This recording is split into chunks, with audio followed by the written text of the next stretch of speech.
We're back.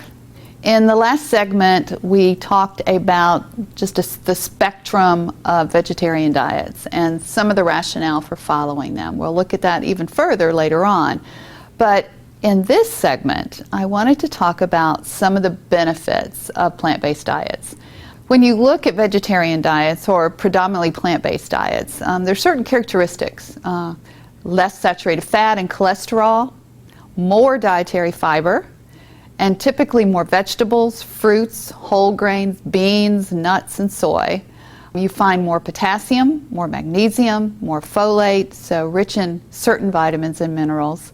More vitamin C, which you get through, of course, a lot of fruits and some vegetables. Vitamin E through some of your nuts. More antioxidants and phytochemicals, which tend to be very concentrated, again, in vegetables and fruits. You generally see a higher level of nutrient density, which we talked about in previous sessions, which is the amount of nutrition that you find in a certain amount of calories. And along with this, vegetarian diets tend to have lower energy density as well. So, you're better nutrition for fewer calories. And oftentimes this translates to actually more volume of food with fewer calories and more nutrition. Also, glycemic effect of a vegetarian diet can be lower. Of course, all of these are going to be dependent upon what people choose, how they plan their diet, and what they actually consume in a day. I kind of have to laugh and say I had a friend whose daughter became a vegetarian while she was a teenager, and I called her a pastatarian because she really didn't eat many fruits or vegetables. She ate a lot of pasta, but gave up animal foods. And so, it didn't last too long, but that certainly wasn't a diet that certainly encompasses all of these benefits. This is one that is saying that is varied based on whole foods and a wide variety of plant foods. When you also look at vegetarian diets and from a health perspective, in general, vegetarians tend to have a lower body mass index. That's their weight compared to their height. They tend to have a healthier level of body weight for height. Lower blood cholesterols, lower, quote, bad cholesterol with LDL levels being lower, and overall lower blood pressure. You see less risk of chronic disease like obesity, heart disease, high blood pressure, stroke, type 2 diabetes, certain forms of cancer. You even see less incidence of, say, chronic bronchitis, gallstones, kidney stones, and the list is even longer. That some studies look very specifically at types of cancer, and others at even some other disease states and conditions that are correlated to be lower incidence in individuals that emphasize plant foods and exclude animal foods. I want to go over just a few studies that look at some of the health effects of plant-based diets, vegan diets, vegetarian diets. When you look at vegetarian diets, they're associated with a lot of health benefits. Some of that is because of the dietary composition, more fiber, more folic acid, more vitamin C, some of the nutrients that we talked about previously, more phytochemicals. And all of these may have an impact both on incidence of disease, risk of disease, prevention of disease, and even after someone has acquired a disease, helping reverse or slow down the process of disease. Compared with individuals that consume animal foods, and particularly even vegetarians that include some animal foods, vegans tend to have less saturated fat overall and cholesterol and certainly more dietary fiber. And when you look at vegans compared to even other types of vegetarians, they tend to be thinner, their cholesterol level, as I mentioned, lower blood pressure, and a reduction in the risk of heart disease. And I've given you a couple of references here that give reviews, citations about the health effects of vegan diets if you want to look a little bit further.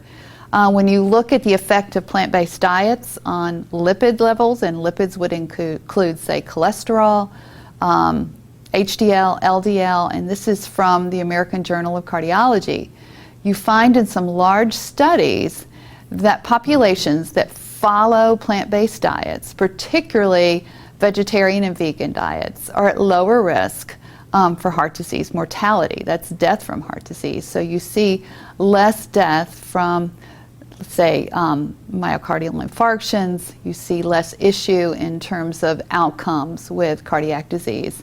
And plant-based dietary interventions are very effective in lowering blood cholesterol levels. So you see many studies that show when individuals, particularly those that were traditionally consuming more animal foods, that switch to a more plant-based diet, you see very positive changes in their lipid profile, with their cholesterols falling, with their LDLs falling, and their HDLs going up, and even improved blood sugar control as well. When you look at vegetarian and vegan diets in type 2 diabetes, it's found that a vegetarian style of eating, a vegan style of eating, may be very beneficial for diabetes management in terms of preventing diabetes and in terms of controlling blood sugar. Lower glycemic impact, as we mentioned before. So there's a lot of possibilities in terms of using these type diets to help manage diabetes. And of course, with the high incidence of diabetes correlated very much with obesity, particularly in the US, this holds a lot of promise in terms of a way to help manage diabetes that may be in addition to medication or may actually allow individuals to come off of their medication if they're following an appropriate diet, and may see some subsequent weight loss and changes, say, in lipid levels and blood sugar control that alleviate the necessity to be on a diabetes med. Also, when you look at vegetarian diets in terms of body weight and diabetes, you certainly know that a higher body mass index usually is correlated with higher incidence of diabetes.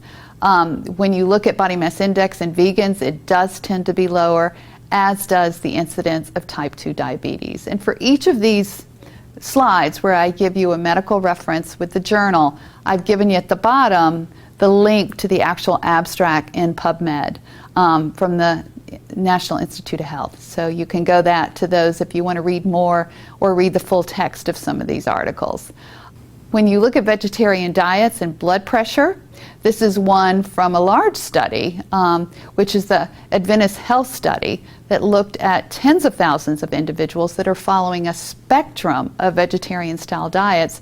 You find lower systolic, lower diastolic blood pressure, less incidence of hypertension, and better control of blood pressure, even in those individuals that have hypertension. Cardiovascular disease, mortality, and cancer incidence in vegetarians. This was a meta-analysis, a systematic review of multiple studies. And they found overall that all-cause mortality in vegetarians was about 9% lower than in non-vegetarians. And that's pretty significant. And the mortality from heart disease was significantly lower in vegetarians than in non-vegetarians. And also cancer incidence was lower in vegetarians than in non-vegetarians. So you see some very positive outcomes with individuals in even these large studies when you look at diet and the relation to not only risk of disease, but even mortality from these disease states. When you look at nutrition, again, in relation to cancer, and not only the incidence of cancer, but the role of carcinogens or factors that either increase risk or precipitate cancer, we know of many factors that play a role in potential cancer risk, cancer development, and sometimes it's very cancer specific. But we do know that diets that are higher in fruits and vegetables and other dietary constituents that are associated with plant-based diets do tend to show up with lower incidence of certain types of cancer across the board. Likewise, there's a lot of evidence in epidemiological studies and in other population studies that show population groups that have a low intake of fruits and vegetables tend to have a higher incidence of cancers, particularly when that low consumption of fruits and vegetables is paired with a higher intake of red meats, processed foods, refined grains. So there's a lot of correlations there that give more benefit evidence to plant-based diets. Dietary patterns and risk of pancreatic cancer. This was an interesting study that showed that individuals that included vegetables, fruits, whole grains, and even included low-fat dairy, fish, but excluded red meat had about a 50% reduction in risk of pancreatic cancer. Whereas on the contrary, a Western diet increased risk like 2.4-fold. So that's pretty significant there, and that looks at a more specific type of cancer and the relationship to our diet. Red meat consumption, this is a little different from looking at it in terms of just the plant aspect.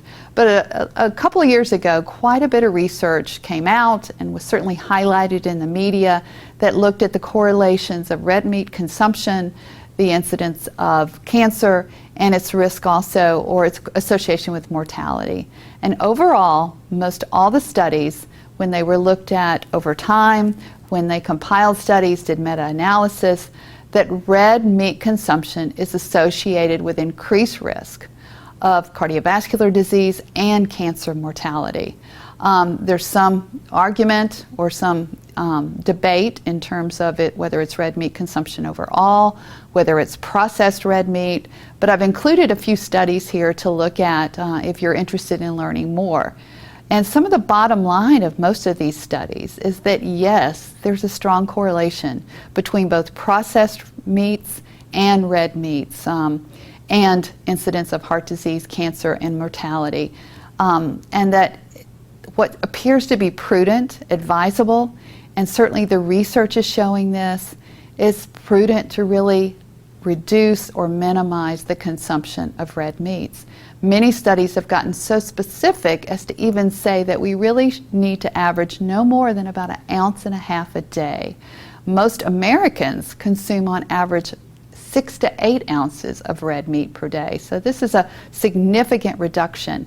And you know, some of the things that go along with reducing red meat consumption is oftentimes eating leaner sources of protein, sometimes more plant-based foods that go along with the reduction in red meat. This is another study looking at unprocessed red meat and processed red meats and the risk of coronary artery disease and type 2 diabetes. And in this study, they showed a higher incidence of both conditions with processed red meat, but also finding it with red meat. And that overall, just prioritizing in terms of public health is reducing our consumption of red meat. And on the correlate, also increasing plant foods. So that kind of gives you just a quick overview of some of the research and reviews. There's many more, thousands more, that look at the impact of diet on disease, and many of these studies concentrate on some plant foods and their roles in terms of not only reducing risk, but in terms of the impact on ultimate mortality. So, you know, this kind of reinforces that there's many health benefits to plant-based diets and many disease-fighting qualities that you find. I'm not trying to indoctrinate everyone into becoming a vegan, but I think we can all benefit from emphasizing more whole foods, more plant-based foods, and if we do use animal foods in our diet, to use them wisely and don't center our meals, don't center our diet around the animal foods, but more so around the plant-based foods. And at the same time, reducing intake of processed foods and other animal foods would be advisable. And that's certainly easier said than done.